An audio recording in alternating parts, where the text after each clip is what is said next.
ಎಲ್ಲರಿಗೂ ನಮಸ್ಕಾರ. Welcome back to Suryachandra YouTube channel. ನಾನು ಇವತ್ತಿನ ವಿಡಿಯೋದಲ್ಲಿ ಬಟಾಣಿ ಮಸಾಲ ಕುರ್ಮನ ಹೇಗೆ ಮಾಡೋದು ಅಂತ ತೋರಿಸ್ಕೊಡ್ತಾ ಇದ್ದೀನಿ. ಅದಕ್ಕೇನೆಲ್ಲ ಇಂಗ್ರೀಡಿಯೆಂಟ್ಸ್ ಬೇಕು, ಹೇಗೆ ಮಾಡೋದು ನೋಡ್ಕೊಳ್ಳೋಣ ಬನ್ನಿ. ಅದಕ್ಕೂ ಮುಂಚೆ ನಮ್ಮ ಚಾನಲ್ನ ಯಾರೆಲ್ಲ ಸಬ್ಸ್ಕ್ರೈಬ್ ಆಗಿಲ್ಲ ಪ್ಲೀಸ್ ಸಬ್ಸ್ಕ್ರೈಬ್ ಆಗಿ. ನಾನಿಲ್ಲಿ ಒಂದು ಅರ್ಧ kg ಬಟಾಣಿನ ರಾತ್ರಿ ನೆನೆಸಿಟ್ಕೊಂಡು ಬೆಳಗ್ಗೆ ನಾನು ಎದ್ದು ಕುರ್ಮನ ಮಾಡ್ತಾಯಿದ್ದೀನಿ.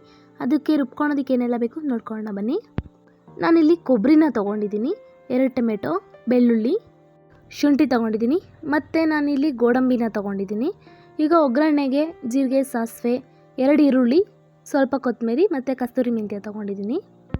ಈಗ ನಾನು ಮಸಾಲ ಪೌಡರು ಗರಂ ಮಸಾಲ ತೊಗೊಂಡಿದ್ದೀನಿ, ಮತ್ತು ನಾನಿಲ್ಲಿ ಚಿಲ್ಲಿ ಪೌಡರ್ನ ತೊಗೊಂಡಿದ್ದೀನಿ, ಮತ್ತು ಅರಿಶಿನ ಪುಡಿನ ತೊಗೊಂಡಿದ್ದೀನಿ, ಮತ್ತು ನಾನು ಧನಿಯಾ ಪೌಡರ್ನ ಕೂಡ ತೊಗೊಂಡಿದ್ದೀನಿ.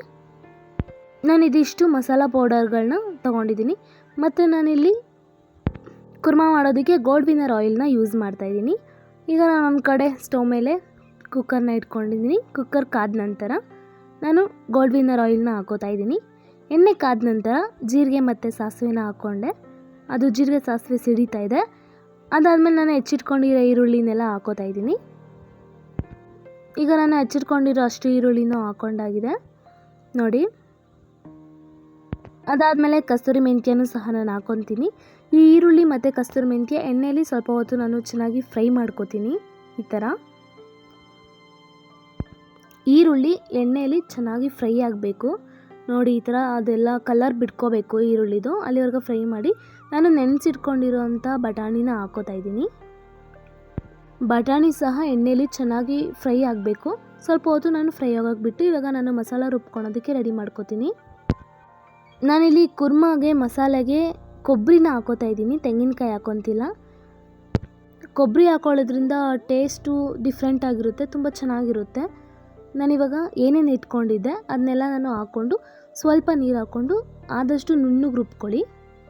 ಈಗ ನಾನು ಎಲ್ಲ ನುಣ್ಣಗೆ ರುಬ್ಕೋತೀನಿ ನೋಡಿ. ಈ ಥರ ನಾನು ರುಬ್ಕೊಂಡು ರೆಡಿಯಾಗಿದೆ. ಒಂದು ಕಡೆ ಬಟಾಣಿ ಕೂಡ ಎಣ್ಣೆಯಲ್ಲಿ ಚೆನ್ನಾಗಿ ಸ್ವಲ್ಪ ಹೊತ್ತು ಬೆಂದಿದೆ ನೋಡಿ. ಈ ಥರ ಈಗ ನಾನು ರುಬ್ಕೊಂಡಿರೋ ಮಸಾಲಾನ ಹಾಕೋತಾ ಇದ್ದೀನಿ. ಮತ್ತು ಆ ಜಾರಿಗೆ ಸ್ವಲ್ಪ ನೀರು ಹಾಕ್ಕೊಂಡು ನಾನು ಮಿಕ್ಸ್ ಮಾಡಿ ಹಾಕೋತಾ ಇದ್ದೀನಿ. ನಿಮಗೆ ಯಾವ ಹದ ಬೇಕು ಕುರ್ಮಾ ಅದಕ್ಕೆ ನೀವು ಮಾಡ್ಕೋಬೋದು ನೋಡಿ. ಸ್ವಲ್ಪ ಗಟ್ಟಿಗಿದ್ರೆ ಟೇಸ್ಟು ಚೆನ್ನಾಗಿರುತ್ತೆ. ಇವಾಗ ನಾನು ತೊಗೊಂಡಿರೋ ಮಸಾಲ ಪೌಡರ್ಸ್ನ ಹಾಕೋತಾ ಇದ್ದೀನಿ. ಅರಿಶಿನ ಪುಡಿ, ಖಾರದ ಪುಡಿ ಮತ್ತು ಧನಿಯಾ ಪುಡಿ ಹಾಕೋತಾ ಇದ್ದೀನಿ. ನಾನು ಇಲ್ಲಿ ನಾನು 1 ಟೇಬಲ್ ಸ್ಪೂನಷ್ಟು ನಾನು ಹಾಕ್ಕೊತಾ ಇದ್ದೀನಿ ಮಸಾಲೆನ, ಮತ್ತು ಗರಂ ಮಸಾಲ ಹಾಕೋತಾ ಇದ್ದೀನಿ. ಈಗ ಅದಷ್ಟನ್ನು ಕ್ಲೀನಾಗಿ ನಾನು ಮಿಕ್ಸ್ ಮಾಡ್ಕೊತೀನಿ ನೋಡಿ. ಈ ಥರ ಆದಷ್ಟು ಸ್ವಲ್ಪ ಲೋ ಫ್ಲೇಮ್ ಮಾಡಿ ಎಲ್ಲ ಮಸಾಲಾನ ಹಾಕ್ಕೊಂಡು ಮಿಕ್ಸ್ ಮಾಡ್ಕೊಳ್ಳಿ. ಈಗ ನಿಮಗೆ ರುಚಿ ನೋಡಿಕೊಂಡು ಎಷ್ಟು ಬೇಕು ಉಪ್ಪನ್ನ ಅಷ್ಟು ಹಾಕ್ಕೊಳ್ಳಿ. ಹಾಗೆ ಸ್ವಲ್ಪ ಕೊತ್ತಂಬರಿ ಸೊಪ್ಪನ್ನ ನಾನು ಹಾಕೋತಾ ಇದ್ದೀನಿ. ಸೊ ಈಗ ನಾವು ಕೊತ್ತಂಬರಿ ಸೊಪ್ಪನ್ನ ಹಾಕ್ಕೊಂಡು ಚೆನ್ನಾಗಿ ಮಿಕ್ಸ್ ಮಾಡ್ಕೋಬೇಕು. ನಾನು ಎಲ್ಲನೂ ಮಿಕ್ಸ್ ಮಾಡ್ಕೊತೀನಿ. ಅದು ಸ್ವಲ್ಪನೇ ಕುದಿ ಬರ್ತಾಯಿದೆ ನೋಡಿ. ಒಂದು 5 ನಿಮಿಷ ಸ್ವಲ್ಪ ಲೋ ಫ್ಲೇಮಲ್ಲಿ ಕುದಿಸಿ ಅದನ್ನು ನಾನು ಒಂದು 5 ವಿಷಲ್ನ ಕೂಗಿಸ್ಕೊತೀನಿ ಹೈ ಫ್ಲೇಮ್ ಮಾಡಿ. ಒಂದು 5 ಕೂಗ್ಸೋದ್ರಿಂದ ಆ ಬಟಾಣಿ ಎಲ್ಲ ತುಂಬ ಚೆನ್ನಾಗಿ ಬೇಯುತ್ತೆ ನೋಡಿ. ತುಂಬ ಚೆನ್ನಾಗಿ ಬೆಂದಿದೆ, ರೆಡಿ ಆಗಿದೆ. ಬಟಾಣಿ ಮಸಾಲ ಕುರ್ಮಾ ತುಂಬಾ ಟೇಸ್ಟಿಯಾಗಿ ಬಂದಿದೆ, ನೋಡೋಕೆ ಕೂಡ ಚೆನ್ನಾಗಿದೆ. ಇದನ್ನು ಚಪಾತಿ, ರೊಟ್ಟಿ, ಪೂರಿ ಜೊತೆಗೂ ಕೂಡ ತುಂಬಾ ರುಚಿಯಾಗಿರುತ್ತೆ. ನೀವು ಬೇಕಂದರೆ ವೈಟ್ ರೈಸ್ ಜೊತೆಗೂ ಕೂಡ ನೀವು ತಿನ್ಬೋದು.